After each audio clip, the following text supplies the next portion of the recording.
నమస్తే. Welcome back to our channel voice of Lakshmi. Illindala Saraswatidevi గారు రచించిన పరకాంత అనే ఒక చక్కటి కథను వినేద్దామండి. కథ మొదలు పెడదామా? వరదరాజేశ్వరి ఆ కిందటి రోజే జూనియర్ కాలేజ్కి లెక్చరర్గా బదిలీ అయి వచ్చింది. ఆమె రిజిస్టర్లో సంతకం పెట్టే ముందు మెడనొకసారి తడిమి చూసుకుంది. బంగారంతో చుట్టిన 2 వరుసల నల్లపూసల దండ, ఒక పేట బంగారు గొలుసు చేతికి తగిలాయి. మెడ నిండుగా ఉంది. వాటిని ఒకసారి కంటితో చూసుకోగానే ధైర్యం వచ్చినట్లయింది. సంతకం పెట్టి హుందాగా స్టాఫ్ రూమ్లోకి వెళ్ళి కూర్చుంది. టైం టేబుల్ చూసుకుంది. 10 గంటల తర్వాత తన క్లాసు. ఈ లోపల ఒక్కొక్కరే ఆ రూమ్లోకి వస్తున్నారు. వచ్చి కుర్చీలో కూర్చున్న వరదరాజేశ్వరిని చూసి కొత్తగా వచ్చారా అని అడుగుతున్నారు. అవును, నిన్ననే వచ్చాను చెప్తోంది. 4-5 రోజులు అయ్యేసరికల్లా ఆ కాలేజీలో పనిచేస్తున్న ఉపన్యాసకులకు ఆమె మెడలో ఉన్న 2 హారాల సంగతి తెలిసిపోయింది. పలకరింపుల తర్వాత సంభాషణలోకి దిగారు. క్రమంగా చనువు ఏర్పడ్డది. మాలిక, అర్చన ఇద్దరు చాలా చురుగ్గా ఉంటారు. వాళ్ళ చురుకుదనం కళ్ళలోనే కాదు, మాటల్లో కూడా ప్రస్ఫుటమవుతుంది. హాస్యంగా, వ్యంగ్యంగా, చమత్కారంగా మాట్లాడుతూ ఎదుట మనిషిని తికమక పెట్టేస్తారు. ఈ ఇద్దరికంటే కొంచెం వయసులో పెద్దవాళ్ళు రమణి, శాంత మితంగా తూచి మాట్లాడతారు. వాళ్ళ సబ్జెక్ట్స్లో గట్టివాళ్లే. విద్యార్థులకు బాగా పాఠాలు చెప్పి వాళ్ళని ఆకర్షిస్తారు. తమ డ్యూటీని చక్కగా నిర్వహించగలరు. ఈ నలుగురి పట్ల విద్యార్థులకు గౌరవాభిమానాలు అపరిమితం. రమణి దగ్గరగా వచ్చి కూర్చుంది మాలిక, ఏదో చెప్పాలన్న ఆదుర్దాతో నోరు తెరిచి. ఏమిట హడావిడన్నిటికీ? అదేమిటో తొందరగా చెప్పు, రమణి విసుక్కుంటున్నట్టుగా అంది. ఇటు అటు చూసి ఎవరూ ఆ ప్రాంతంలో లేరని నిర్ధారణ చేసుకుని రమణికి దగ్గరగా వచ్చి, ఆమె మనలాగా కాదు, ఆమెకు పెళ్ళైనట్టుంది, నల్లపూసల దండ అన్నది మాలిక. అలాగా, ఎంత అదృష్టవంతురాలు. అయితే నీకెట్లా తెలుసు? ఆశ్చర్యంతో నోరు తెరిచింది రమణి. ఎంత కొంగు కప్పుకున్నా మెడలో ఉండే వస్తువులు కనపడవా? మొన్న నేను పక్కనే కూర్చున్నాను, కొంగులు హక్కుంటుంటే కనపడ్డాయి.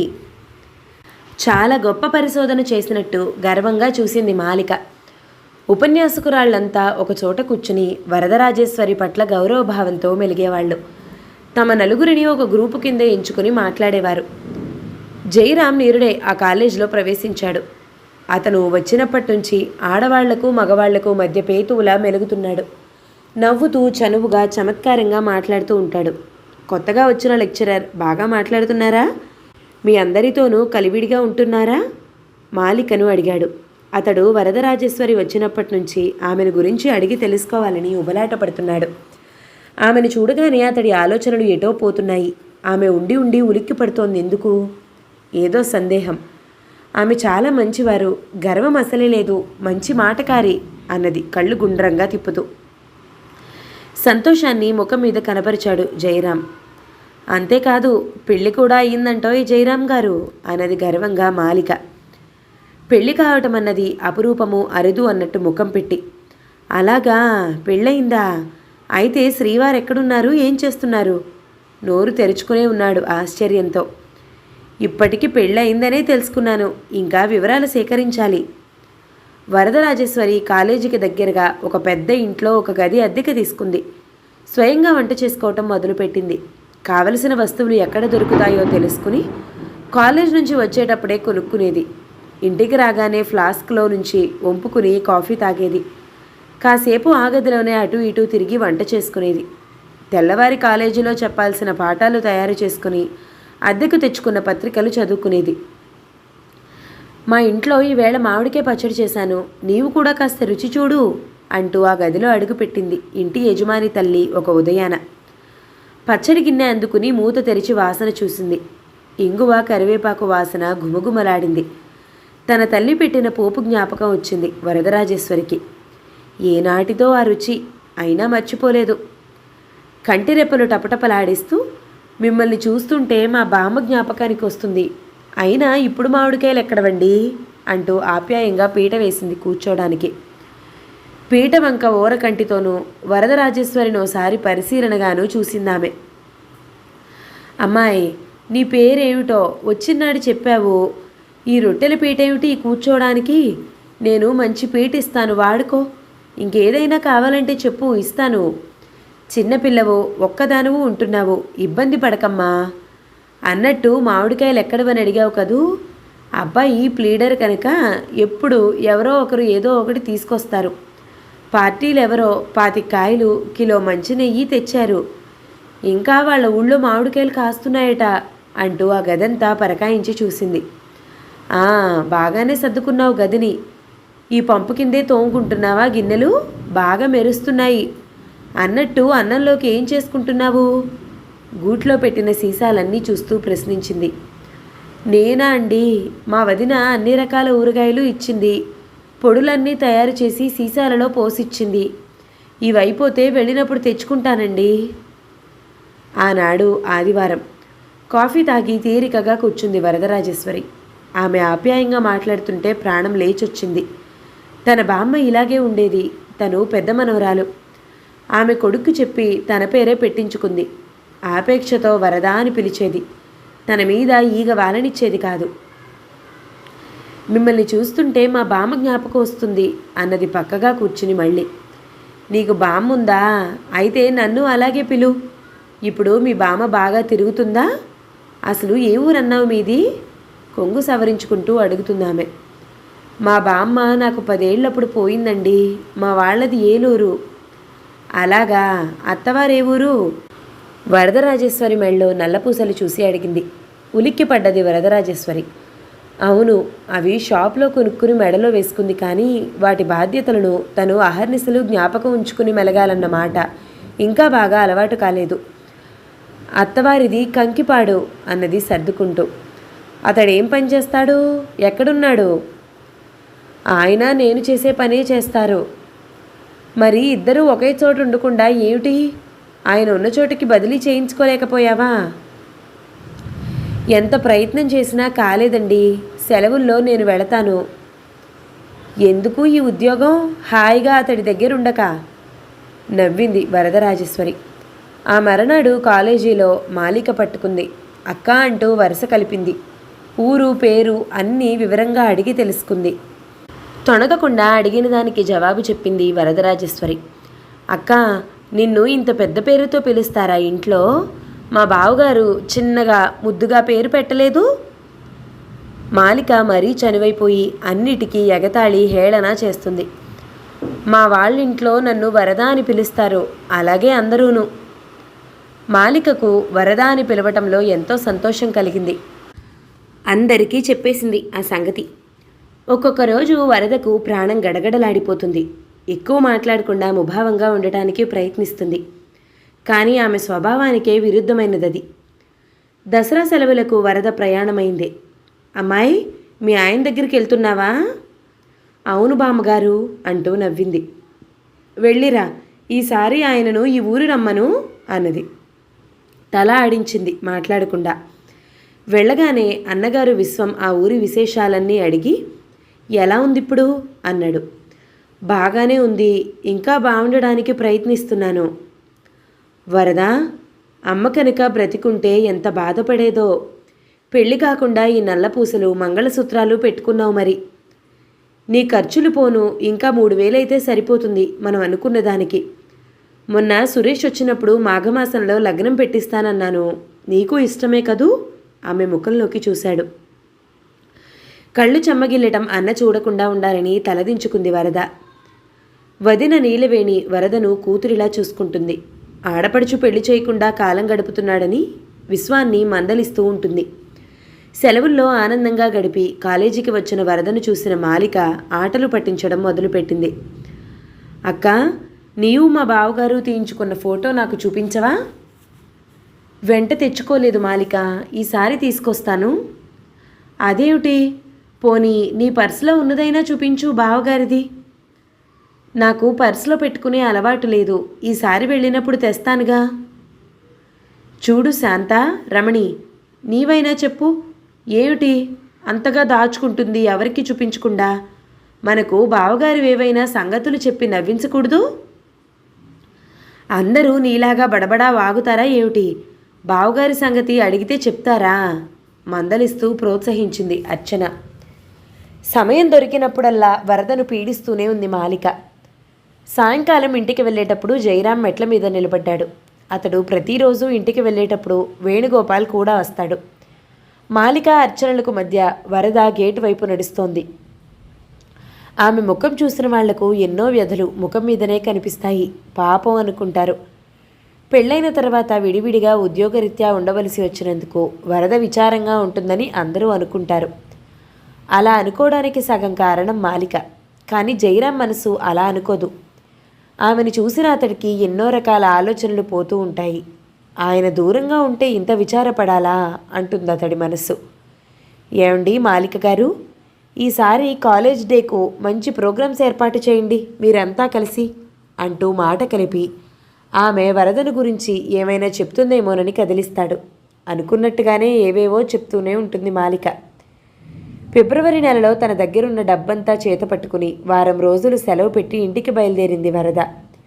ఆమె వారం రోజుల నుంచి అన్నగారి దగ్గర నుంచి ఉత్తరం వస్తుందేమోనని ఎదురు చూస్తుంది.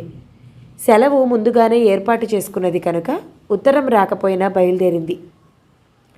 స్టేషన్కి వస్తాడనుకున్న అన్నగారు రాలేదు. పని సందడి వల్ల రాలేకపోయాడేమో అనుకుంది. ఇంటికి వెళ్ళగానే ఆమె ఊహించినట్టుగా వాతావరణం లేదు. వదిన అన్నలు పెళ్లి పనులలో మునిగి తీరిక లేకుండా ఉంటారనుకుంది. కానీ ఇంట్లో ఏ సందడి లేదు. విశ్వం ఇంట్లోనే లేడు. మామూలుగా ఆఫీస్కి వెళ్ళిపోయినట్టున్నాడు. వదిన గారు మామూలుగా భోజనం చేసి తీరిగ్గా కూర్చుంది. ఆడపడుచును చూడగానే పలకరించకుండానే లేచి వంటింట్లోకి వెళ్ళింది.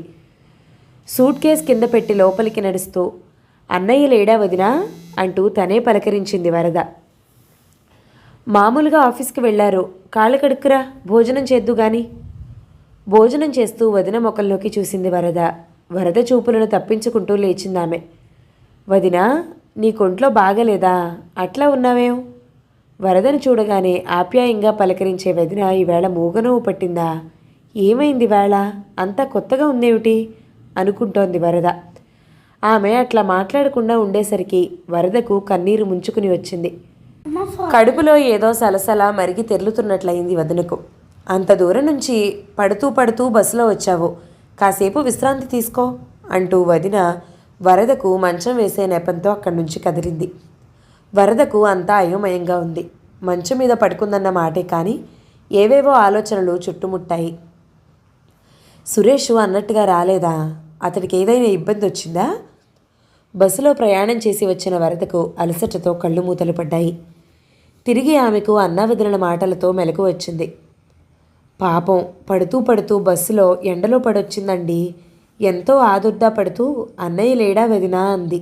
నేను కన్నీళ్ళు ఆపుకోలేకపోయాను. ముఖం పక్కకు తిప్పుకుని అన్నం పెట్టాను. పడుకుంది. ఏదో అర్థం చేసుకుంది. అంత తెలియందా? ఇల్లు చూసి పెళ్ళి ఆగిపోయినట్టు తెలుసుకుని ఉంటుంది అంటోంది వదిన. ఆ దుర్మార్గుడు 3,000 ఇస్తానన్నప్పుడు 5,000 ఇస్తే చేసుకుంటానన్నాడు. 5 ఇస్తామంటే 7 ఇవ్వమన్నాడు. అక్కడికి నేను అతడు అన్నదానికల్లా సరేనని పాపం దాన్నే కట్నం డబ్బు సంపాదించమని అడుగుతున్నాను. సరిపడిన డబ్బు తెచ్చే ఉంటుంది. దాని పెళ్లికి అదే డబ్బు సంపాదించడం నాకెంత బాధగా ఉందో తెలుసా? విశ్వం కుర్చీలో కోలుపడిపోయాడు. సగం విన్నది వరద. దాన్ని బట్టి ఏం జరిగిందో తెలిసిపోయింది ఆమెకు. సురేష్ చేసిన దానికి వాళ్ళు బాధపడటం సహించలేకపోయింది. కొంగుతో కళ్ళు తుడుచుకుని లేచి కూర్చుని అన్నయ్య అంటూ పిలిచింది. మధ్యాహ్నం బస్సుకు వచ్చావా అమ్మా? విశ్వం లేచి వచ్చాడు. అవును, భోజనం వేళకే వచ్చాను. ఆ ప్రశ్న ఈ జవాబు కాదు వాళ్లకు కావలసింది. వాళ్ళ హృదయాలలో చెలరేగుతున్న దావానలం నిగ్రహం వల్ల పలకరింపుగా వెలువడిన మాటలవి. ఇద్దరికీ ఆ సంగతి తెలుసునని వాళ్ళ ముఖాలే చెప్తున్నాయి. ఊరు కాలేజీ బావుందా? నీకు ఇబ్బంది లేదు కదా? ఇంకా పై మాటలే సాగిస్తున్నాడు విశ్వం. 1 గంట సేపు కాలక్షేపం చేసిన తర్వాత ఇద్దరూ మామూలు మనుషులై ప్రస్తుతానికి వచ్చారు. అమ్మా వరద, భారంగా ఉన్న గొంతును సర్దుకుని, మనం సురేష్ని ఇంక వదులుకుంటే మంచిదమ్మా అన్నాడు. వరద అతడి వంక చూడలేక తల వంచుకుంది. నాతో ఎప్పుడు లగ్నం పెట్టినా సరేనన్నాడు కానీ వారం తిరగకుండానే అతడి పెళ్ళి పక్క ఊళ్ళోనే అయ్యింది 12,000తో. మాట తప్పేవాడిని నమ్మాం మనం ఇంతకాలం. భార్య తీసుకొచ్చిన కాఫీ గ్లాస్ తనే చెల్లెలి చేతికిచ్చాడు. మెదడు మొద్దుబారినట్లయింది వరదకు. కొంతసేపటికి ఈ కట్నం డబ్బు కోసం తనెంత కష్టపడుతుంది. నామమాత్రం ఖర్చులు తను పెట్టుకుని పైసా పైసా లెక్క పెట్టుకుంటూ డబ్బు బ్యాంకులో వేస్తోంది. పెళ్లి కాని ఆడపిల్లలంటే లోకానికి తేలిక. ఆ బాధపడలేక నల్లపూసల దండ మంగళసూత్రాలు కొనుక్కుని మెళ్ళో వేసుకుంది. ఇంకా ఏం చెయ్యాలి తను?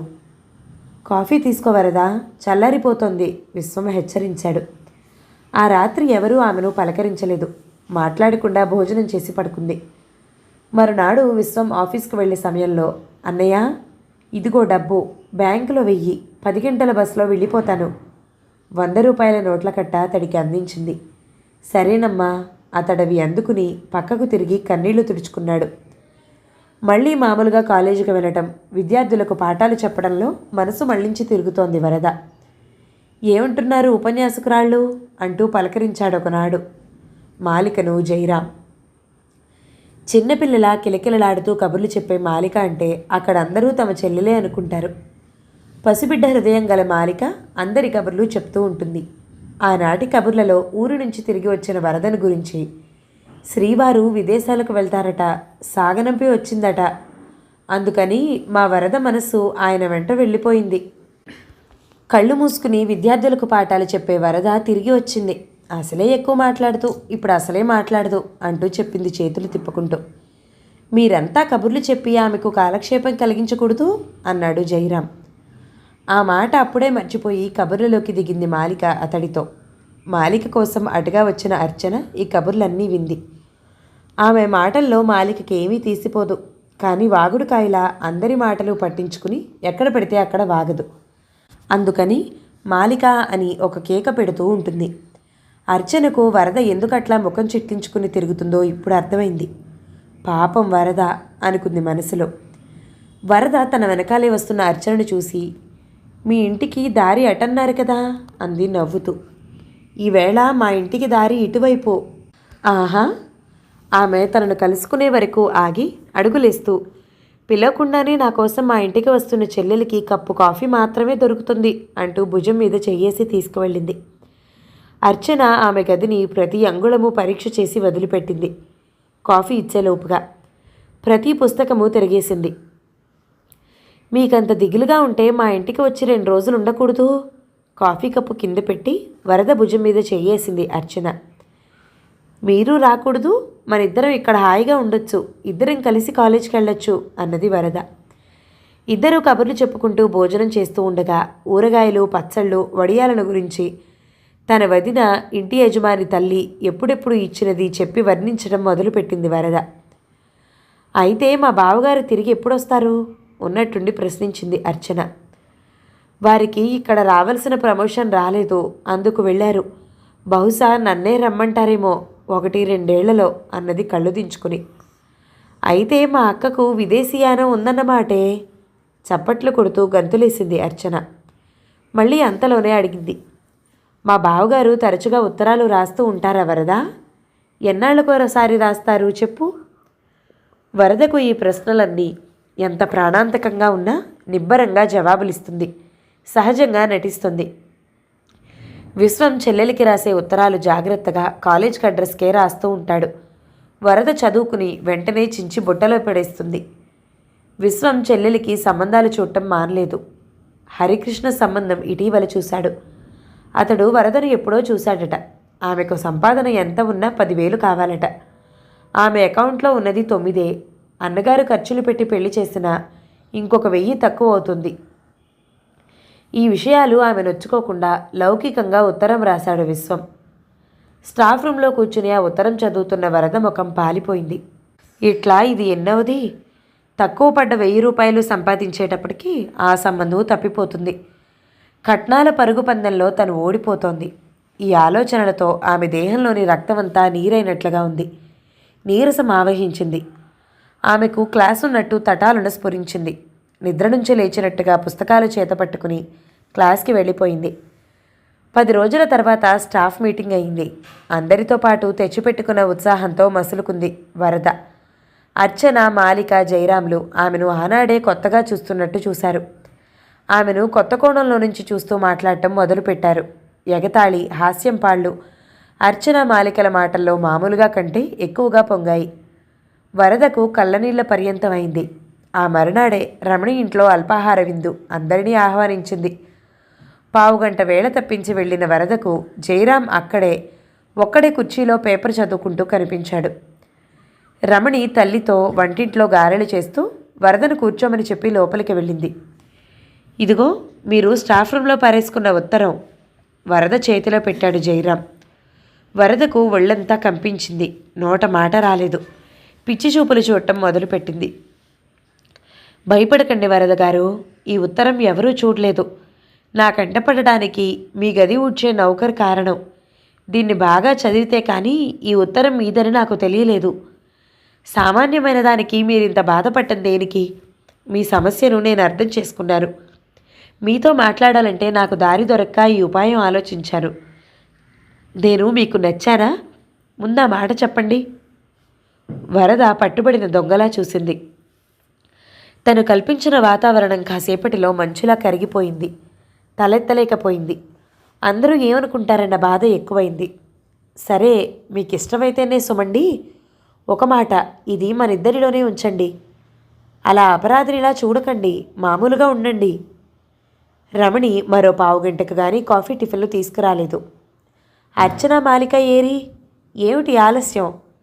రమణి జయరాంను నిలవదీసింది. వాళ్లకు సినిమా ప్రోగ్రాం ఉంది కదా అన్నాడు టిఫిన్ తీసుకుంటూ మామూలు మాటగా. నాకు ఆ సంగతి తెలీదు, ఇంకా వస్తారనుకుంటున్నాను.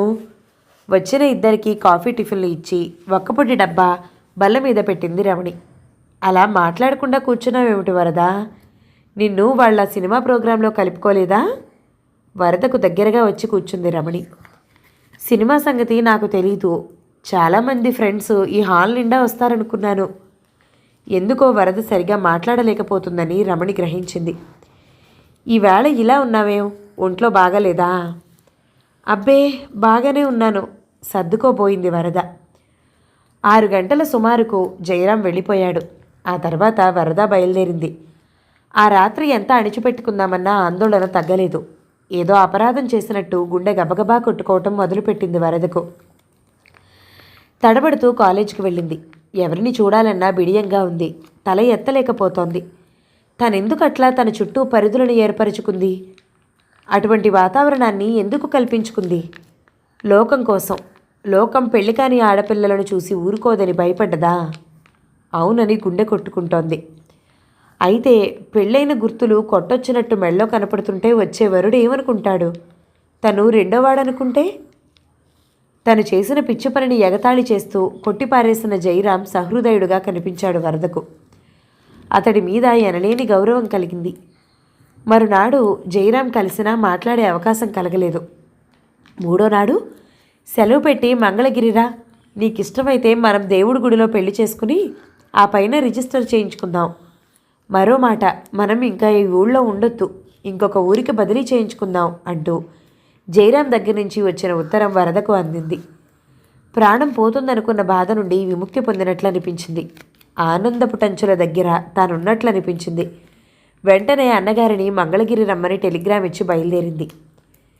చెల్లెలిని ఎవరూ మోసం చేయటం లేదు. కట్నం తీసుకొని పెళ్లి కొడుకు మంచివాడేనని విశ్వం తెలుసుకోవడానికి 1 గంట పట్టింది. ఆ తర్వాత సంతోషం పట్టలేక జయరాంను కౌగిలించుకున్నాడు విశ్వం. చూడండి జయరాం గారు, నా చెల్లెలు అవివాహిత. సంగతంతా తెలుసుకున్నారు కదూ? చేతులు పట్టుకున్నాడు అర్దింపుగా. బిగ్గరగా నవ్వేశాడు జయరాం తల ఊపుతూ. కథ సమాప్తం. ఈ కథ గనక మీకు నచ్చినట్లయితే లైక్ చేయండి, షేర్ చేయండి, మంచి కామెంట్ చేయండి. మన ఛానల్ని తప్పకుండా సబ్స్క్రైబ్ చేయండి. Thank you so much for watching. నమస్తే.